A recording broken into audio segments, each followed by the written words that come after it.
Իսկ արդար է, որ նախարարներին 7 միլիոն պարգևավճար է տալիս, իսկ թոշակները ընդամենը 10,000 դրամով են բարձրացնում։ Տամարտը, բարձի։ Մարդը էլի, բայց ժողովրդին փոքր տալիս միլիոն տալիս։ Չէ, դա արդար չի։ Այն աղքատներին, որ ծայրահեղ աղքատ են, այդ գումար տան նրանց, որ 4-5 երեխա ունի, այն երեխան քյալում որ սահմանը պաշտպանի, նրանց ոչ մի պեն չեն տամ։ Այդ ասեցի ցապ մեր երկու տոպրակ պեչենի տանը տամ իրենց։ Ոչ, արդար չի։ Մեկին միլիոներ տան, մեկին էլ ոչ տան։ Արդար չի։ Ոչ։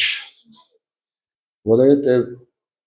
այդ արտաքին պարկը ասում եք համարում են որ զենք են առավ։ Այդ գումարը եթե Հայաստանը լրացուցիչ գումարներ ուներ, այդ գումարով զենք առնեն, ոչ թե նախարարներին կամ ազգային ժողովի պատգամավորներին պատկերադրեին։ Որը իրանք հենց բոլորն են լավ են։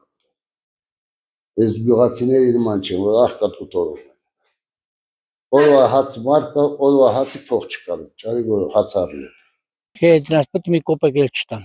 Եթե նախարարը գալիս է ժողովրդի հարցը չի լուծում, մի կոպեկ էլ չպետք տան։ Իսկ արդար է, որ թոշակառույն ընդամենը 10,000 դրամով են բարձրացնում։ Չէ, թոշակառուները պետք է 100,000 բարձրացնեն, մարդիկ սաղ կյանք աշխատել են, մեկը մի բնակավարում, հիմա ինչ կոպեկներ են տալիս։ Բա ում տան վարկերը, իրակը մենակ կայֆվածները իմանում։ Գյուղացին ինչ ամանում, կայֆվածները ինչ ամանում, իրեն փողոց են գյուղացում։ Բա իրանք հասկանում են դա, չէ։